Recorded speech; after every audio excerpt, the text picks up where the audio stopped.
아까 이제 수업 시작하기 전에 아까 이제 코스피 지수를 바라보는 시각에 대한 얘기를 했잖아요. 그러니까 1월부터 시작해서 12월까지가 이렇게 있으면 이렇게 1년 단위로 이렇게 딱 끊어버리는 거죠. 끊고 상반기와 하반기니까 6월까지 또 끊어버리는 거죠. 이렇게. 그래서 제가 상반기는 우상향하는 차트를 그리는 게 일반적이고 하반기는 우하향 차트를 그리는 게 일반적이다라는 얘기를 했던 거예요. 여기까지는 뭐 큰 무리 없죠. 이 얘기가 맞는지 틀리는지는 확률 싸움인 거라고요, 결국에는. 그래서 역대 차트를 그냥 이렇게 다 열어버리고 앞에서부터 이렇게 보는 거죠, 그냥. 그래서 상반기는 이렇게 오르고 하반기는 이렇게 떨어지고 상반기는 또 이렇게 올랐는데 조정받고 나서 더 올랐네요. 그래서 더 오르는 구간도 있었구나. 근데 이렇게 상반기는 오르고 하반기는 떨어지는, 그죠? 그러니까 얘는 페일이라고 보기는 어려워요. 하반기가 떨어진 건 아니라 오히려 올랐기 때문에, 그죠? 그러니까 상반기가 떨어지는 케이스가 안 좋은 케이스인 거죠. 안 맞다라는 얘기를 하려면 이제 상반기가 떨어지는 구간을 찾아야 되는 거거든요. 제가 하고자 하는 얘기. 그래서 언제까지 오르냐. 보통 상반기는 오른다. 1, 4분기는 거의 무조건 오르기 때문에 그 내용을 이제 계속 보려고 하는 거예요. 그래서 하락을 이때 했죠. 한 번. 한 번 한 거예요. 하락. 그죠? 그리고 여기서 이렇게 상반기에 살짝 했지만 사실 가운데를 이렇게 보면 여기도 그닥 올랐다고 보기는 상반기에 올랐다라고 표현하기는 좀 힘들죠. 그죠? 그러니까 여기도 이제 페일이라고 이렇게 생각을 하자는 거죠. 그러니까 여기도 이제 상반기에 살짝 올랐다가 계속 이제 너무 많이 떨어져 있기 때문에 얘도 이제 페일이지 않을까. 살짝 페일. 근데 이제 하반기로 갈수록 이제 살아났기 때문에 얘 같은 경우는 이제 반대로 움직인 케이스죠. 어떻게 보면. 그래서 이렇게 이제 계속 보려고 하는 거예요. 그런 내용들을 위주로 이렇게 상반기는 오르고 하반기는 떨어지고 상반기는 이렇게 오르고 하반기도 올랐던. 근데 얘도 페일인 거죠. 여기도. 그리고 상반기 오르고 하반기는 떨어지는. 그래서 이런 식으로 계속 분석을 해보려고 하는 거예요. 상반기, 하반기, 상반기, 하반기, 상반기, 하반기. 그래서 이런 내용들이 맞냐, 틀리냐, 그거를 어떻게 확률적으로 좀 계산할 수 있는 방법은 없을까? 이제 그 생각을 하려고 하는 거예요. 얘 페일 났고요. 얘는 이제 떨어졌다고 보기는 어려우니까. 상반기, 하반기. 여기는 이제 대세 상승이었기 때문에 뭐 큰 의미는 없어 보이고. 그다음에 여기도 이제 대세 상승으로 가버렸기 때문에 여기도 상반기, 하반기, 상반기, 하반기. 여기도 상반기, 하반기. 여기는 상반기부터 뭐 계속 올랐기 때문에 예, 그 마찬가지고. 그래서 안 맞는 데가 어딘가를 좀 보려고 하는 거죠. 여기는 이제 거의 횡보하다가 이제 하락한 케이스고 여기도 상반기, 하반기, 상반기, 하반기 계속 그걸 보려고 하는 거예요. 지금 이 내용이 지금 틀린 데가 몇 군데나 되나. 여기도 이제 상반기에 살짝 올랐긴 하지만 어쨌든 대세 하락으로 보는 게 맞기 때문에 여기도 별로 할게요. 여기는 상반기, 하반기로 가야 될 것 같고. 그리고 여기도 이제 폭락이죠, 사실. 여기도 이제 틀린 거죠. 뭐 대세 상승은 했지만. 지금 여기까지가 이제 역대 차트를 분석을 한번 해본 것 같다.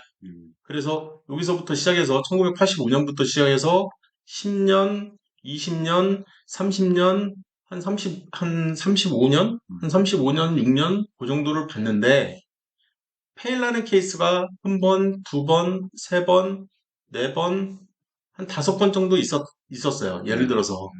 그러니까 한 30년 중에 한 다섯 번 페일 났어. 그러면 그래도 한 70% 이상?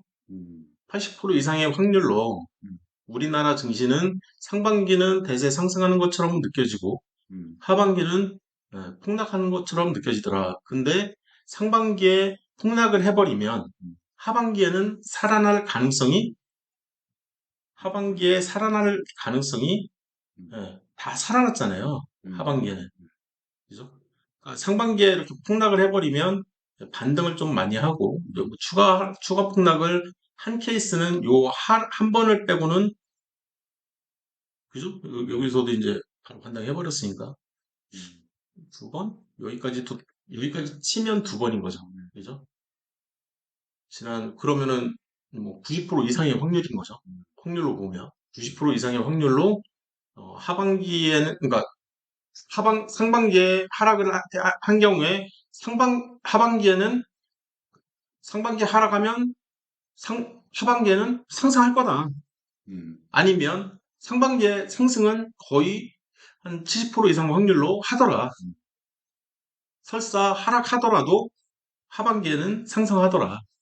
이런 이제 데이터를 얻는 거죠. 그러면 이런 데이터를 얻었다면 지금 케이스에서 지금 이제 올해 같은 경우에 지금 계속 작년 6월부터 대세 하락 차트를 계속 그리고 있는데 거의 이제 1년 가까이 대세 하락을 했다는 얘기죠. 물론 여기에서 추가 하락 가능성도 물론 있겠지만 추가 하락하더라도 결국에는 반등하지 않을까? 또 이제 상승으로 가지 않을까라는 기대 심리가 생길 수밖에 없는 이유가 이제까지 계속 이런 폭락이 왔을 때도 공포에 떨지만 않으면 기회가 되더라는 거예요. 역사가 얘기를 계속 해주는 거죠. 1년 넘게 하락을 했다 손 치더라도 결국에는 시간이 좀 필요할 뿐이지 상승을 할 가능성이 굉장히 높다. 1년 넘게 대세 하락을 했다고 해도 다시 재상승으로 할 가능성이 높아지는 거죠.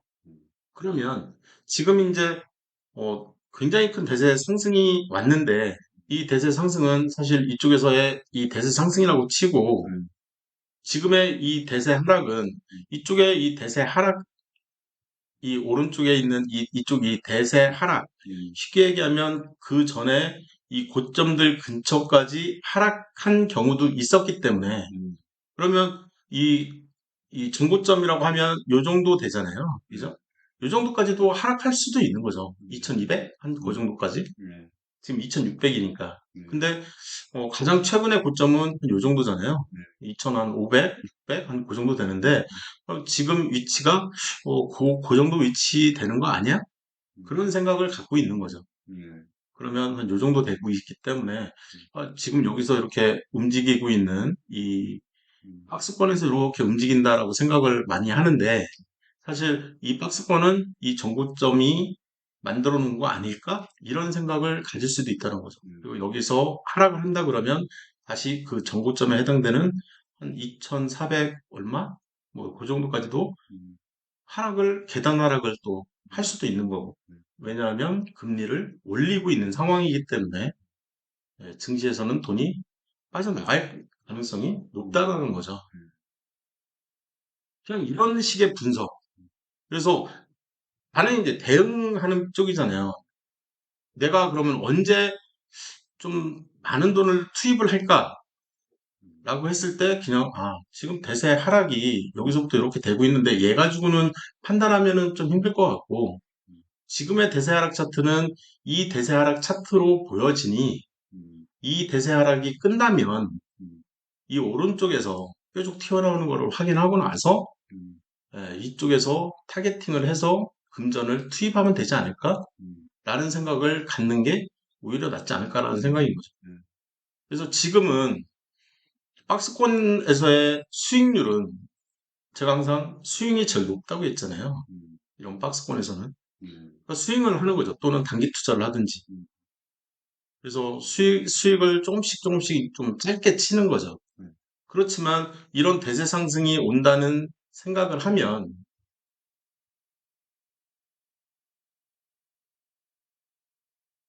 이쪽에서의 얘가 이제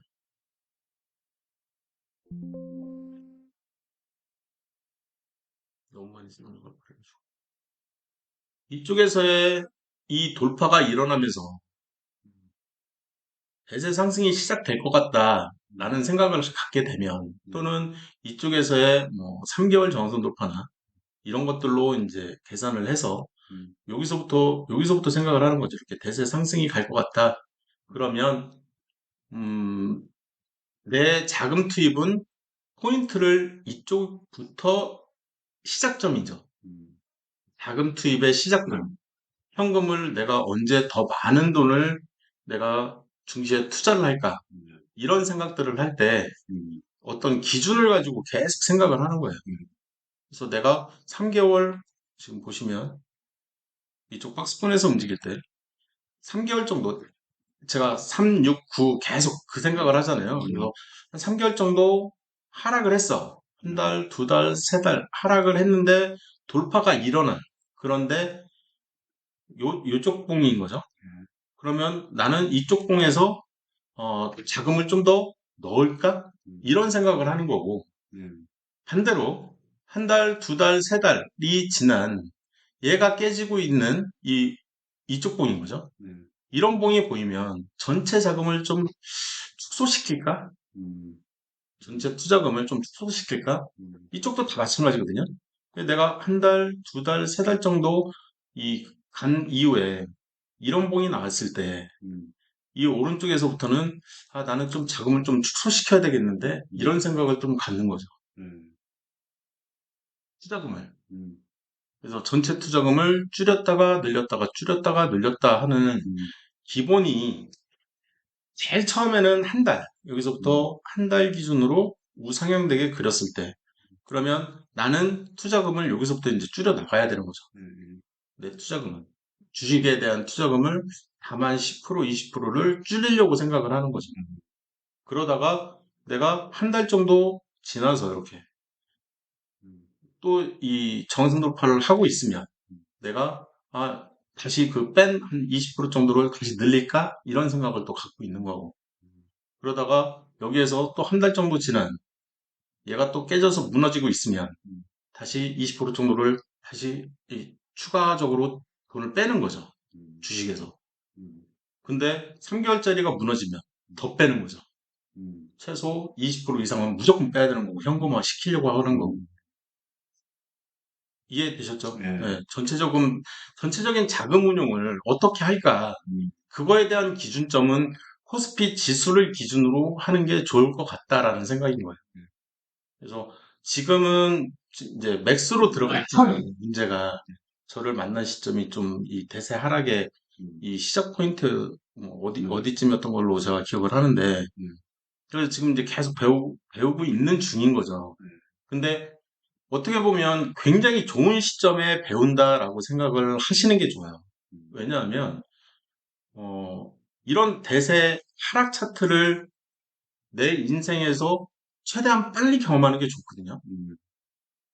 그러니까 처음 경험을 할 때 이런 대세 상승 구간을 경험을 해버리면 뭐라고 해야 되나 내가 마치 잘해서 돈을 벌고 있는다는 착각에 빠져버리거든요. 그리고 이렇게 대세 하락이 왔을 때 견디질 못해요. 너무 힘들어. 근데 이렇게 움직일 수도 있겠구나. 제가 이제 그런 얘기 계속 하잖아요. 밑에는 그냥 다 삭제시켜버리고 오늘 날짜 기준으로 그냥 1년 무조건 가서 이 지지선이 무너지면 이거 굉장히 큰일 나는 거다. 그래서 이 지지선이 살아있는 첫 번째 포인트는 이쪽인 거죠, 이쪽. 여기서부터 이제 시작된 거죠. 정상선이 돼버렸으니까. 이게 굉장히 위험한 이제 여기서부터는 리스크가 시작되는 구간이거든요. 사실상. 그래서 굉장히 보수적으로 투자를 해야 되는 구간인 거죠. 이 오른쪽 구간은. 왜냐하면 장기 지지선이 무너져 버렸기 때문에 그런 거죠. 그리고 무너질 가능성이 있다라고 앞에서 힌트를 줬을 때 얼른 최대 자금을 뺐어야 되는 거고. 이 오른쪽에서는. 그리고 이 전에 실제적으로는 이 왼쪽에서 이미 여기서부터 6개월, 하나, 둘, 셋, 넷, 다섯, 여섯. 6개월이면 여기란 말이에요.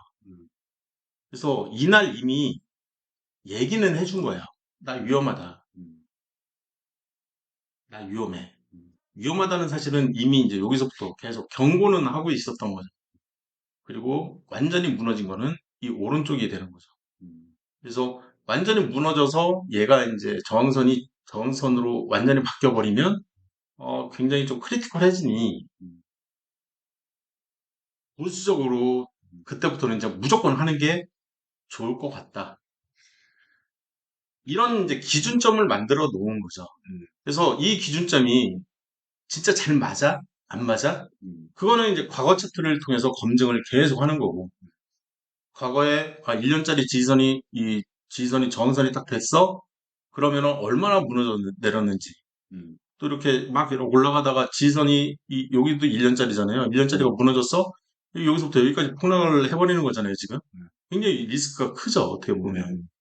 그리고 여기서부터 이제 5년짜리도 이제 무너져 내렸기 때문에 굉장히 이제, 여기서부터 이제, 위험할 것 같은데? 이런 생각들을 빨리 해야 되는 거고. 위기가 왔어. 그러면 기회를 어떻게 잡아야 되냐? 저는 이제 여기서부터 최소 6개월짜리를 이 정선 돌파를 하면, 대세 상승은 거의 무조건 올 가능성이 높다. 그런 얘기들을 하는 거잖아요. 하다못해 이 정선 돌파가 일어난 이후에는 횡보라도 하기 때문에 수익을 낼 가능성이 이제 굉장히 높아지는 거죠. 그래서 이제 그런 내용들을 여기서부터 대세 상승하고 나서 내가 이 6개월짜리 지지선이 무너져 버리면 좀 큰일이 날 가능성이 높구나. 6개월짜리가 무너지면 좀 많이 폭락을 하는구나. 그리고 나서 6개월이나 3개월 저항선 돌파로 내가 이제 다시 산다면 대세 상승을 다시 할 가능성이 굉장히 높구나. 그런 것들을 이제 역대 차트를 분석을 계속 해나가는 거죠, 이렇게. 뭐 크게 어려운 점은 없었을 거로 생각을 할게요. 그다음에 이 코스피 지수는 결국에는 제가 아까도 말씀드렸지만 삼성전자를 따라가기 때문에 삼성전자 차트하고 같이 보는 게 좋다. 그래서 이 삼성전자의 이 역대 차트하고 사실 이 코스피 지수 차트는 거의 뭐 대동소이하게 움직이기 때문에 왜 삼성전자 시총 때문에 그런 현상이 벌어진다고 했잖아요. 이 시총 때문에. 그래서 그런 내용들을 좀 이제 인지만 하고 계시면 향후 투자하는데 큰 무리는 없을 것 같아요. 아까 이제 업종 가지고 봤을 때 외국인의 보유 수량은 이렇게 이 보유 수량이 나오네요. 이 지수에서. 그죠? 지금 이제 외국인이 계속 매도를 하고 있으니 우리나라 증시가 지금 뭐 환율이 높아진 상태에서도 메리트는 없다라고 느끼는 거라고요. 그죠? 그리고 제가 이제 계속 말씀을 드리지만 그냥 선 하나 이렇게 쭉 긋는 거거든요. 최소 3개월짜리. 그죠? 그래서 이 그냥 대세 그냥 이 순매도라고 생각을 하셔야 되는 거죠. 그러니까 매수했다, 그러니까 매도했다, 매수했다, 매도했다, 매수했다 이렇게 분석을 하려고 하지 마시고요. 그냥 오늘 시점 기준으로 그냥 가장 최근 3개월 정도만 이렇게 보면서 이제 판단을 하려고 하는 거죠. 그리고 항상 이 차트는 역대 차트를 기준으로 보시는 거고 역대 최고가에서 그냥 오늘 날짜 기준으로 그냥 쭉 내려 긋기만 하면 되는 거죠. 어떻게 보면. 그래서 내가 지금 이 종목을 살까 말까를 만약에 고민을 한다면 이쪽에서 이제 내가 고민을 한다면 지금 아직은 리스크가 있다라고 판단을 할 수가 있는 거예요, 이렇게. 나 지금 얘는 대세 하락 이렇게 쭉 순매도를 하고 있는데 이 외국인 같은 경우에 이 주식을 제일 잘하는 매수 주체잖아요. 그리고 3개월을 기준으로 보는 거기 때문에 이렇게 보는 거죠. 계속. 그러면 여기서 이제 돌파가 일어났어. 돌파가 일어난다고 해도 내가 오늘 날짜 기준으로 지난 한 달 과거를 보는 거죠. 과거의 위치보다 더 낮은 위치에 있는 거잖아요. 지금 위치가. 그러면 여전히 이 가격대에서도 메리트를 못 느끼는 거죠. 외국인은. 이런 식의 분석을 하면 될 것 같다라는 생각을 가지고 있습니다. 질문 있으면 하세요. 없어요. 좀 더 아까보다는 좀 더 네, 명료해지신 거죠. 네, 일부러 차트를 다, 역대 차트 다 여놓고 네. 설명을 일부러 한 거거든요.